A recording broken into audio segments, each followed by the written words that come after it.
Welcome back to the JCPod, partner with Stare Down Sports. Stare Down greatness. And man, people, we are back. It is officially time. It might not be this episode, but the next episode, we're giving out picks. We're giving out bets.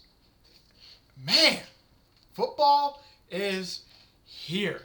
I just had my draft lottery yesterday in fantasy where we figured out draft order. I've been talking with some people about bad stuff for week one. I mean, it finally feels real now. I mean, it started to feel a little bit real when we did those breakdowns. It's still like, yeah, we still got like 40, 50 more days. Still got another 70 days. Still got 30 days. Now it's like, college football-wise, hey, Saturday, 4 days from now, we got games. And that means next week we have games on Saturday, Sunday, and Monday. And then after that, we got NFL games on Thursdays, Mondays, Sundays. We got college games on Saturday. I mean, it's officially here. We have officially made it through all the offseason. Man, feels great to be back. Feels absolutely beautiful to be back. But today, it's going to be pretty simple. I just got a bunch of NFL news to talk about. Not really any... There's not too much I want to get into college-wise because, I mean, Thursday we're pretty much going to be talking college football. I might mention some of the starters that some of these college teams have named. Most of them have already been named, but there's some today, like Julian Sain got the starting nod, I believe, yesterday or today. CJ Carr got announced for today. So I think Auburn's really the only one that's officially left that doesn't have a full, at least of the Power Fours, that doesn't have a QB name. So that's going to be something that, like I said, we might talk about that a little bit Thursday. Mainly we talk about bets Thursday and some of the games I'll be excited to watch for. But today, like I said, just some NFL news. Got some small little loose ends to pick up. Like, for example, we're going to start off. Colts have announced a starter. Browns have announced a starter. There's some trades that have been happening.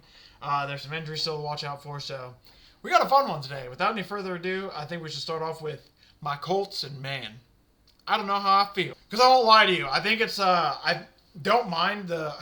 It's tough to put it. So basically, for those of you who don't know, Daniel Jones was officially announced the starter for the Colts, which pretty much means that Anthony Richardson, from my understanding at least, and basically everything that I've been like reading through the tea leaves, seeing online, all that stuff, it basically seems like that, a lot of people in the building and around the building were not shocked that Daniel Jones wanted it, which pretty much goes to tell you that, Anthony Richardson, I don't want to say lost a job, but kind of sort of lost the job because Daniel Jones had to beat him out to get this job because Anthony Richardson was going to have to take a step forward, but also was the main person they were looking at like, okay, so we need you to go forward and do anything with this team, and he just wasn't able.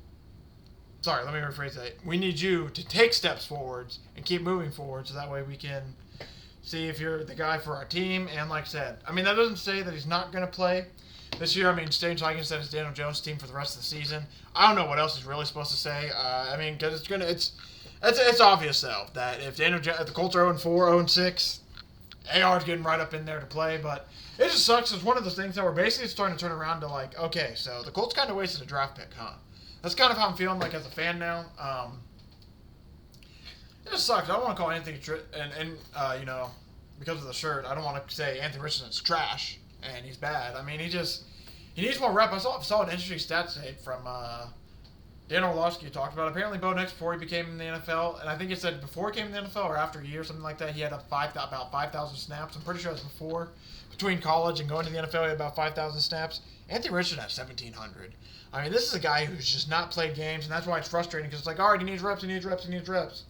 But we aren't going to start him. So it's like, I'm basically hoping that means that Daniel Jones actually played like really, really well, and that he's like I said, that he played really well. Daniel Jones really earned the starting spot, and that he's the best for the team moving forward. But it just makes you really wonder about the Anthony Richardson situation. Like I said, it just is frustrating because now it's like, damn. So the Colts had the 4th pick 3 or 4 years ago, and now they can't even get this guy to play meaningful snaps. It sucks because especially if you take a quarterback that high, it sets your team back years and years and years. And now it's still like, man, still dealing with a quarterback issue. And hey, guess what? We're now into year 3 or 4. Still have no idea what Anthony Richardson really is. There's moments, there's spots, there's highlights, there's lowlights. It's just like, man, what is this guy? But now that we know Daniel Jones is starting, it's going to be interesting to see what the Colts do moving forward. That took them from over 7.5 plus 100 to over 7.5 minus 110. So not a lot of odd movement really there, but at least a little bit. But I think I don't know. I'm trying to be optimistic. I think maybe, hey, if Daniel Jones can start and get something going, maybe this is the right team. Because I mean, we saw Baker Mayfield. He wasn't figuring out for Cleveland. He had a good couple plays with the Rams, and then he's been solid for the Bucs. So maybe this is the end of the Colts quarterback woes. I don't know. I know Daniel Jones does have good. We kind of know. It's just we know what Daniel Jones is, but it's like the Colts don't have. People say it. I mean, it's not. I'm not gonna act like the Colts have amazing weapons, but they are not by means horrible at all. They just got Tyler Warren, who might be really good if JT can stay healthy, which he's tended to do a lot lately. At least be more healthy. Let's see more of a weapon in addition. Josh Downs, Michael Pittman. I mean, this offense could really do some things. So it's gonna just be like I said. I'm going to be optimistic. Going to be interesting to see what Daniel Jones can do as a starter for the Colts. But, yeah, now it's just a more of like, all right, AR. Obviously, they're going to use AR some during the season. I wonder if they're going to have packages for him. Or maybe like, hey, in the goal line. I mean, that's the thing. It's like Daniel Jones can run a little bit too. So they don't necessarily need Anthony Richardson. I might have said Aaron Rodgers. I mean, Anthony Richardson. They don't need Anthony Richardson for that. They just don't need him for the. I just don't know. Yeah, I just generally don't know. So this is going to be interesting because, like I said, the Colts chose Daniel Jones. I'll admit, I did not check the betting market, see if that changes to anything. I doubt it did because I think a lot of people, if anything, it might make the Dolphins, more favorites because just the way the books kind of treat the Colts and everything makes me wonder. And I mean, to be fair, the Colts probably did that to themselves a slight bit. But yeah, you're going to week 1 now. Dolphins were 1.5-point dogs. Line has not moved at all, so yeah. It goes to show you there what kind of they think about the Colts quarterback situation.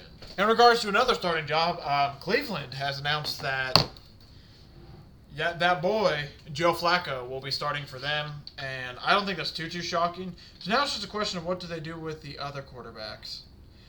If I had to guess, Kenny Pickett's probably gone. I would like I said, I'm assuming Kenny Pickett's probably gone. But yeah, I think good chance that he's gone. I would assume that then it's a question of like who's the backup between Shador, Dylan Gabriel, and then who's going to be the third string like emergency QB.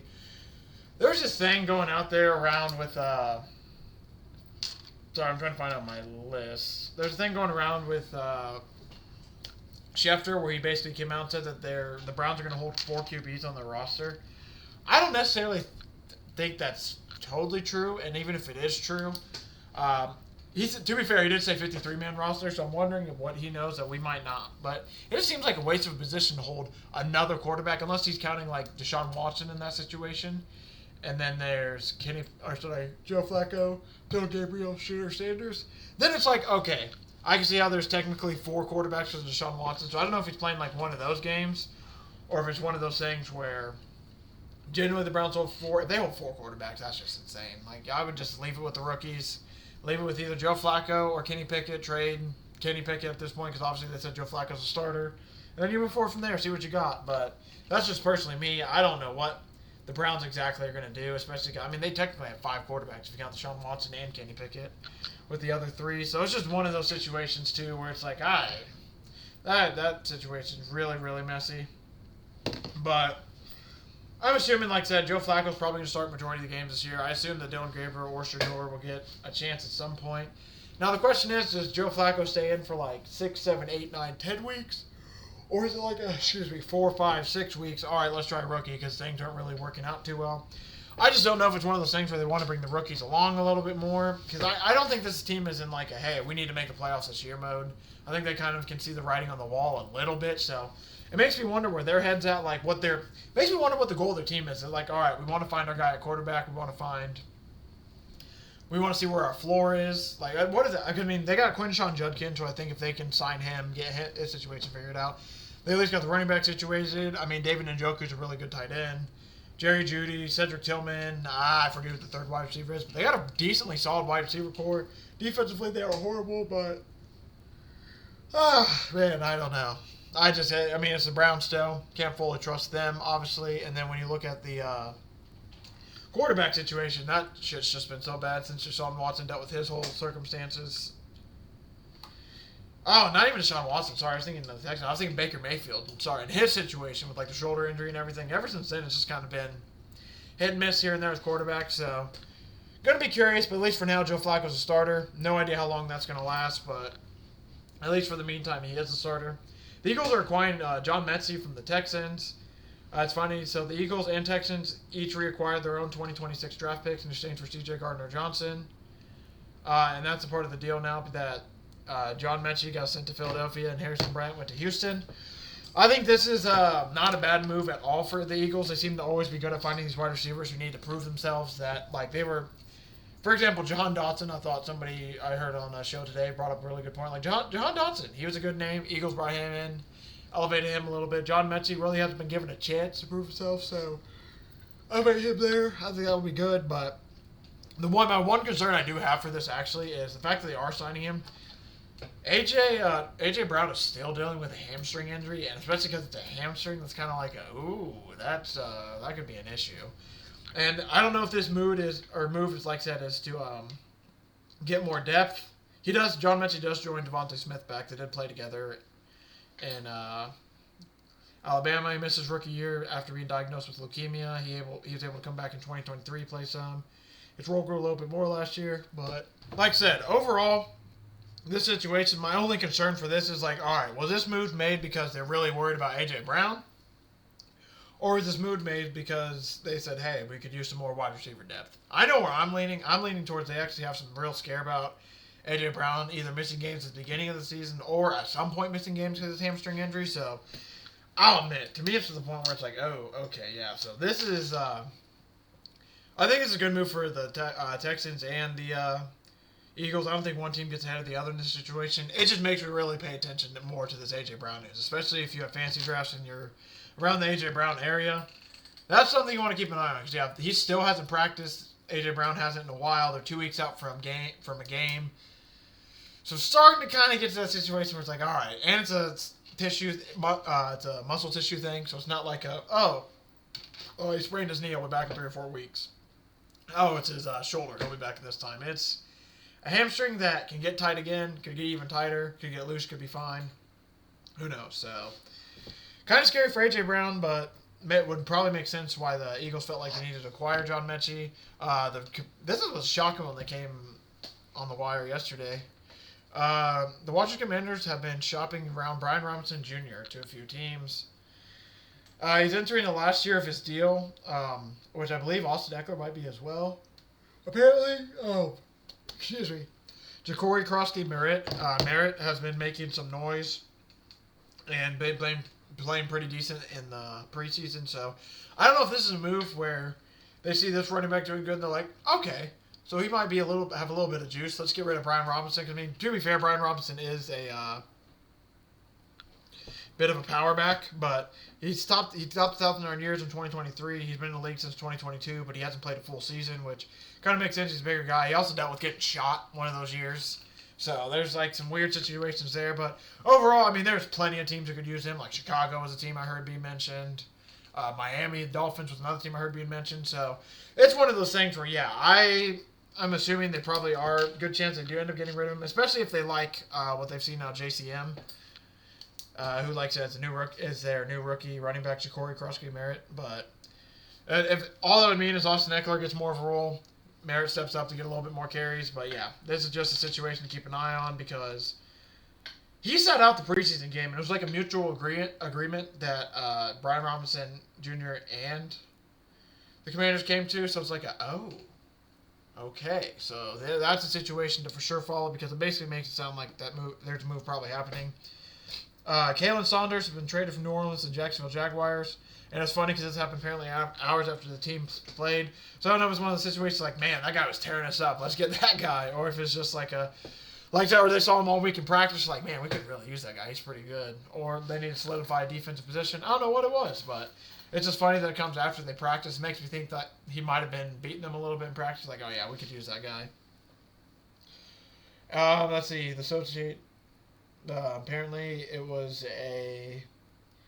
they swapped Saunders for center Luke Fortner. And I don't know if it was, let's see. I don't know if there's anything else. I think that's basically it for the trade. I don't see any draft pick-wise to say what it was, but don't think it's a horrible move at all. Just curious who initiated the trade and what position they really need to fill between the Jags and the Saints. Next thing when it comes to news is some more trade stuff. Apparently, Elliot Wolf has come out and he said that the Patriots were willing to trade away a first or second round pick if it was best for the team. I think, and usually you don't say that unless you're trying to make some moves. So I don't know if that's him just coming out being like, hey, if anyone wants our first or second round pick, come looking. Like, I don't know what that's supposed. It makes me think because I mean, let's be honest. There's some guys out there: Trey Hendrickson, Terry McLaurin, Micah Parsons. I'm sure there's a couple more guys, but there's got Brian Robinson. There's guys getting shopped, guys who are kind of on the trade block. So Patriots kind of waving their flag like, hey, we don't mind it over here. The only issue is obviously like I don't know who they would be going after because I don't know if Micah Parsons is going to get done just because him and that Cowboy situation seems weird. We'll talk about it here in a minute. They're still obviously at a standstill, but we'll talk about it in more depth in a second. The Trey Henderson situation, the Browns are not going to want to be cheap with that, so that could become an issue. Terry McLaurin, I think that one actually probably does get done. I don't see a world where they can just let him go and be okay with it. So, yeah, I wonder who they're trying to look for. I'm assuming pass rush wise, it's like their main need. I'll admit, because I'm not like fully deep into the Patriots where it's like, oh yeah, they need this guy. Oh yeah, they need this guy. So I'm not just off the top of my head thinking. Probably pass rush is where they want to go next. Pass rush, and they technically have a star. Travion Henderson, they're good at running back, they're good at quarterback. Wide receiver, they could use a little bit more depth with some, amazing players, but that's hard to come by, so makes sense. Offensive line-wise, I think they're okay. Could be a little bit better defensively. I think they're fine. For sure good at DB. Linebacker, not too sure. Pass rush, always could use some improvement, so I'm assuming that's kind of more where they're leaning towards the pass rush market, but we'll have to see. The Colts are signing Xavier Howard to a one-year deal.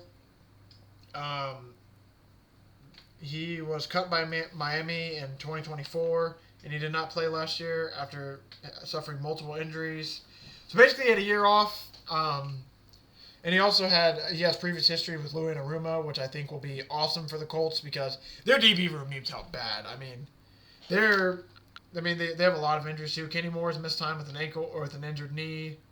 Jalen Jones was taken off the practice field after hurting his hamstring. Justin Wally, a third-round pick, he suffered season-ending torn arterial cruciate ligament. I actually don't know where. Let me just see if there's. And then Juju Brent is out with a hamstring injury. So, Colts got all these DBs. It sucks. The Colts finally got some veteran DBs for their young DBs to learn after, and now all their young DBs are basically hurt or injured. So signing Xavier Howard, I think, will be it'll be good for teaching young guys what to do. I think it'll be good depth addition. That's anterior cruciate ligament, ACL. That's why I didn't recognize it because this dumb article actually. I guess that this article uses full name instead of saying ACLs. That's why I didn't recognize it for a minute because I usually don't walk around calling it by its street name. But yeah, stuff. It's. I think it's going to be a good addition for the Colts. I don't think this is a bad move at all. I think it's good depth health, especially because they're dealing with a lot of injuries at DB, and DB is by far the Colts' weakest position. So, I think great. I think as a fan, great ad. Matt Stafford's back out in the practice field, which is awesome for him because he's been dealing with some back issues. My big question for Matt Stafford is basically, I think he's going to be... Sounds like it's just more of a pain thing, and if he can manage the pain, he'll be okay, but I'm very curious how it's going to be those first couple times where he actually gets, hit, how it's going to hold up and all that, because there's a chance that his back could become a real issue, and if it does, that kind of tanks the value of a lot of the other guys on their team. So for the Rams, the Rams are really solid in most all positions. The biggest thing they need is Matt Stafford to stay healthy so they can continue on and having great seasons, and not only have great seasons, have a great season this year. And I think the 49ers everyone talked about how good the 49ers schedule was. They play, I think, a total of 4 teams that made the playoffs last year. Rams play 5, so their schedule's kind of promising. Their team's pretty good, if not really good. It all just comes down to if Matt Stafford, can stay healthy and sling the ball for them. Because if not, they got Devontae Adams, they got Puka Nacua, Kyron Williams. I don't know who's going to be the backup running back. It's going to be Blake Corum or the other dude. I can't think of his name. They got a lot of weapons on offense. I don't need to go through their whole roster, but they got a lot of weapons on offense. So if Matt Stafford can stay healthy, it's going to be great for them. So him getting back out to practice is probably a good sign. So the Browns have signed Isaiah Bond. And this is a week after the sexual assault case got dropped from him. I still can't believe he ran a 4.39 in the 40-yard dash. I'm not going to act like I can run a 4.39, but I thought he was going to be a bit quicker than that. CP 4.39 felt a little bit slow. Apparently expected to be drafted in the middle rounds before he was accused of this issue, and then obviously that dropped him in the draft. I think he's going to be good for them. I just don't know what his exact role is going to be carved out for the offense. Because like I said, they do have Jared Judy, they do have Cedric Tillman. I think he'd probably be a pretty good wide receiver 3. Maybe even wide receiver 2 if he can pass Tillman, but it's good to get him signed back. Now, all eyes are on the Browns for Quinshon Judkins as well, because a lot of people project him to basically be like have the Nick Chubb role where he's going to get a lot of carries, become the main focal back, but he basically doesn't practice all offseason because of his issue. And it sounds like his issue was dropped. He should be all good, but he still hasn't signed to the Browns, so I really don't know what's going to be going on with this Judkins situation, but like I say, he won't face any charges, so I'm assuming that he's slowly going to be getting back to practice, and he'll slowly get built in. Now it's just a question of all right, when is he going to be able to play? Because obviously he's not going to be able to play in Week 1, and if he does play in Week 1, it's not going to be the best version of himself.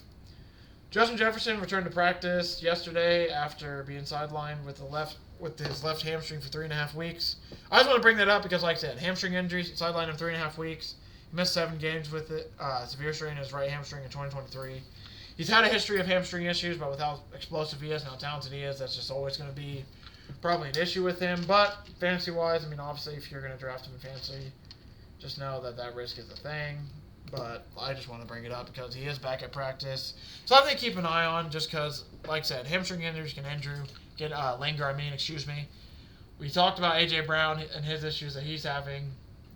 We talked about A.J. Brown and his issues he was having.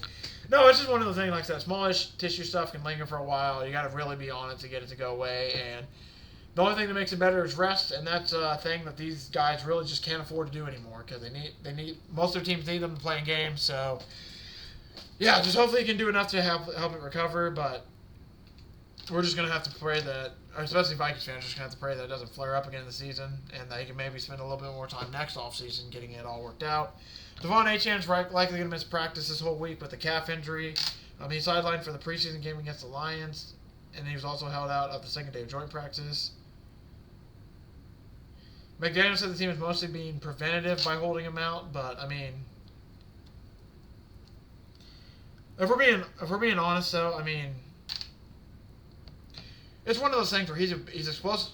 First off, he's a smaller running back, and second off, after not only is he a smaller running back, he's a bit more of an explosive guy. So, yet again, not shocking. It just sucks because this is a small tissue issue, or not even just small tissue, another tissue issue in general. And the thing that scares me the most about this is it being a calf injury is we've seen in basketball, calf can lead to Achilles if not treated right. And while there's no full-on correlation to if those injuries can happen, it's been proven enough that if you don't take care of your calf injuries enough, that can lead to other parts of the body because the other parts of your body have to compensate. So it's not a shock to think that his Achilles could have issues too. But like I said, they're holding him out of practice. I'm not trying to be all dramatic, being all doom and gloom with this, but it is a calf injury. He is getting to hold out. I won't lie to you. In fantasy drafts, I'm completely avoiding him right now. It would suck for the Dolphins if they don't have him, just because their running back room's already kind of shot, especially with Alexander Madison being gone all season. It's basically. I think Ollie Gordon's going to be good, but I don't know if he's ready to lead the backfield. So they could really use him healthy. So hopefully we'll learn more as it goes on. This happened yesterday, so we're going to learn more probably as the week goes on. So that's just something that we'll have to keep an eye on. Zach Sealer, who's been dealing with an injury, is going to return to practice this week, and Darren Waller could practice for the first time all season, which is still crazy to think that he came back. Yeah, the fact that he came back, he was injured a lot before he came back, and now it's taking him this long to build up. I understand it takes a while because he's been out, but it's one of those things, I don't like how long it's taking him to get ready. Matthew Judon signed a 1-year deal with the Miami Dolphins. They added Judon, who's 33 now, recorded 5.5 sacks last season with the Falcons. Dolphins already have edge rushers Bradley Chubb, Jalen Phillips, and Chop Robinson. And Bradley Chubb and Jaden Phillips are returning from injuries. And you can never have too many pass rushers in this league, especially because if you think about it now, there could really be a package now where, assuming they're all healthy, you could have Bradley Chubb, Jalen Phillips, Chop Robinson, and Matthew Judon out there, and it's like, all right, what do you get to the quarterback? When do you win? And I won't lie to you, it's a little bit scary. You even throw in a defense, like, I know they don't have him anymore. Imagine if they kept Christian Wilkinson too, or Christian Wilkes. I don't know why I messed that. I don't know why I messed it up so bad. But yeah, imagine they kept him too. I mean, you're talking. That would be a nasty defensive line with all the front and everything, but obviously they did not keep Christian Wilkinson, so either way, I think Matthew Judon's probably going to be a good signing for them. We'll talk about these two situations. So Trey Anderson, he's had a standoff with the Bengals, which obviously has led to them seeking a trade for him. I don't know who's going to trade for him, and the Bengals probably picked a horrible time to do it. They definitely could have got way more pre-draft season. That's post-draft season. I don't know what they're going to do, and I believe they're looking for... Is this the team? I believe they're the team that's looking for a young player and a pick for him, so it's kind of like, man, you guys should be... And especially it's like a second-year player who's ascending on a deal, and it's just like they're asking for a lot of stuff that they basically won't be able to get. So it's coming down to, like, he might retire for the season, so he could take the year off. He might just play with them under the contract.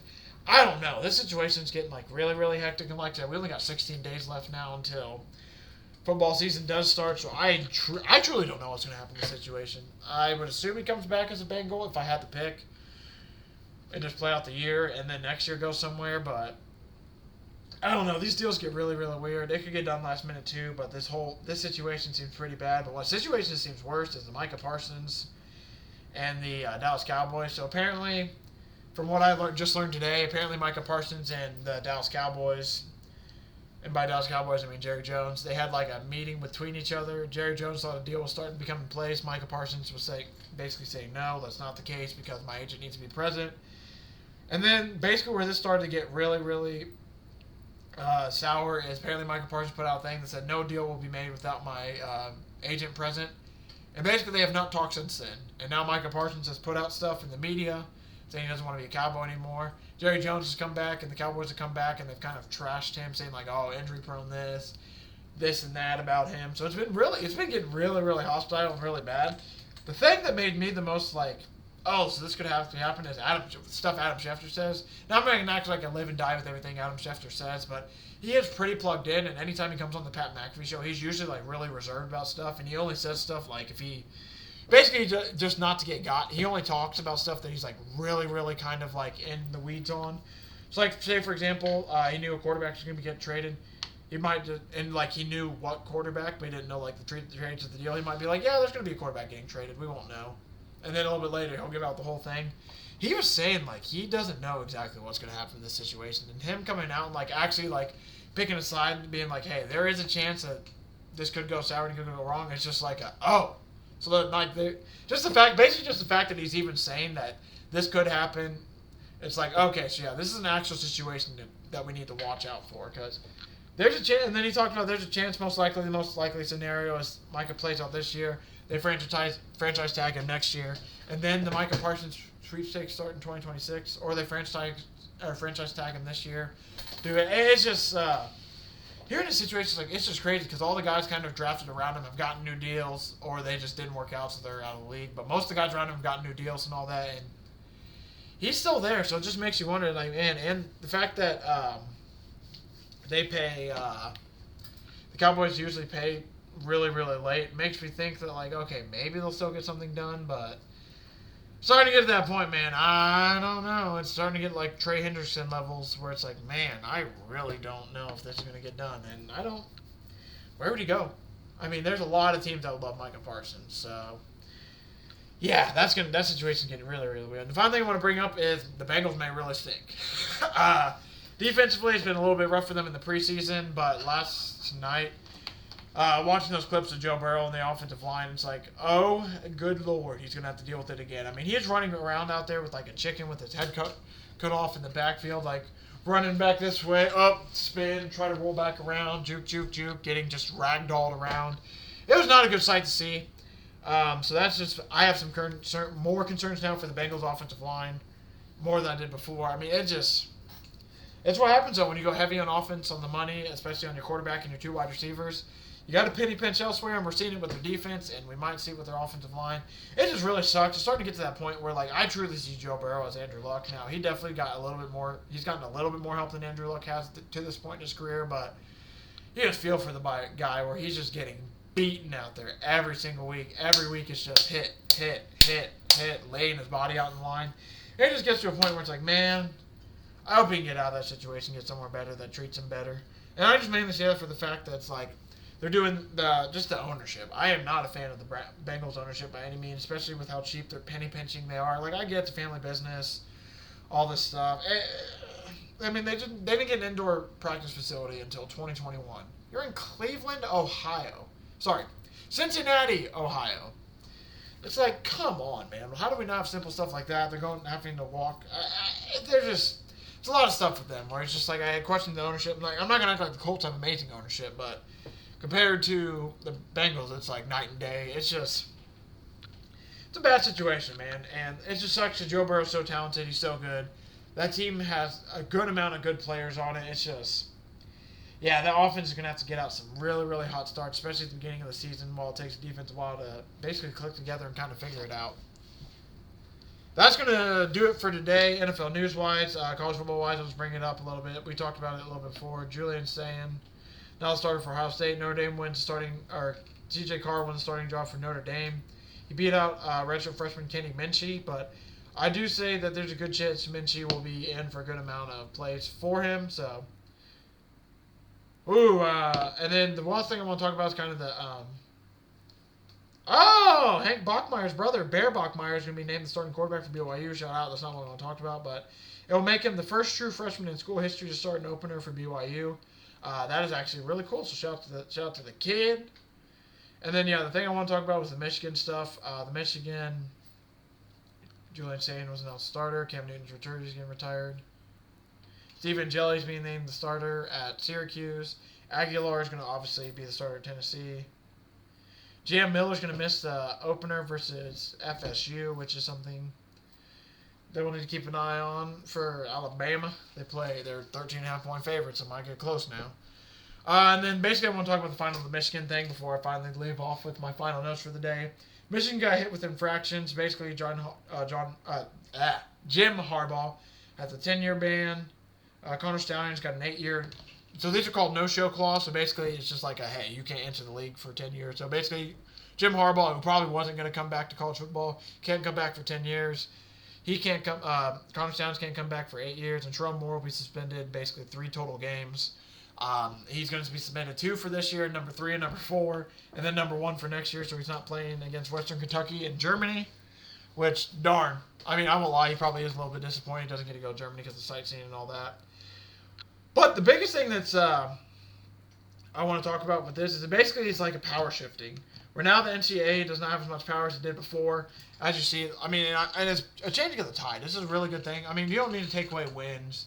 You don't need to take away the national championship. Like, we don't need to get that egregious. But finding them basically what it's going to come out to being $35 million, especially in the NIL era right now, it's the Wild West. I mean, that's a significant find. And so change, like I said, it's going to be a changing of the tide where, especially if college football is going to start going to salary crap here soon, you might start seeing more monetary punishments. Especially, I mean, there's no reason to put a postseason ban on on Michigan, saying like, all right, you can't play in the postseason now for 3 years when every single kid and pretty much every coach that played there is gone except for Sherrone Moore. So now you're going to punish all these new batch of kids that had nothing to do with it. I do think like limiting recruiting, limiting all that, doing some of that other stuff, I do think that's a better option. And then, like I said, we're going to see this more in the future, I feel like now, where the money is going to start becoming fines. Just like the NFL, it's like, oh, you do something wrong, you mess around too much, like you lose a draft pick. Instead of losing a draft pick, you lose like $2 or $3 million towards recruiting. I think that's probably going to be a good thing, change for the future, and it's nice to see the times are changing. Like I said, it's probably one of the last few court rulings that the NCAA will be dealing with because obviously they have that new thing coming up with NIL and all that fun jazz.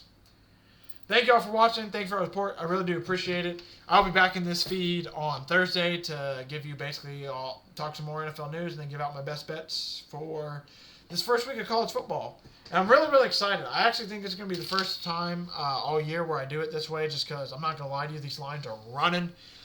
I have 2 bets for sure. There's a third I'm looking at. 2 of them have already moved. All of them have moved basically against me, in my favor if I bet it beforehand, against me if I was waiting to bet it. So, yeah, and it looks like one of them are going to move even more. So that's why I'm probably going to type my article and get the article out. Hopefully by today. If I don't finish it by today, it'll for sure be out tomorrow. I'll basically have and it'll be the first Nasty Boy of the Year for college football 2 coming out. Woo! Can't wait. It's going to be basically it's how the articles were last year. For those of you who are new, I basically give out my JC plays for every week of the college and NFL season. So starting off, like I said, usually I give it out after I do this episode. So to watch this episode, pump out the article. I have the article out a day or two before the actual game starts so I can give you kind of accurate lines. But due to the fact that, the lines are really moving, I've already placed some bets, and I'm ready to roll for this week, and it's not as many games, so it's a little bit more controlled. We'll probably get it out either, like I said, later today or for sure be out by Wednesday, so check out Stare Down Sports for that. And like I said, Thursday will be basically, if you read the article when it comes out, Thursday is basically going to be me explaining this out, going over some of my thoughts for it. I think I even have a Heisman pick I might give out. It's a little bit of a, won't lie to you, little bit of a homer pick, but I definitely think that there's a chance it could happen, so we might bring it up there. But like I said, that's going to be all Thursday. Can't wait, man. Football season's officially here. By the time you see me next, we'll have 2 days until week 0. We'll be 2 weeks away. 2 days away from week 0. 2 weeks away from the NFL. We're already there, people. And just remember, we ain't biased. They just trash. Thank y'all for watching. I'll see everyone back in this feed Thursday to give out my best bets for college football. Week 0.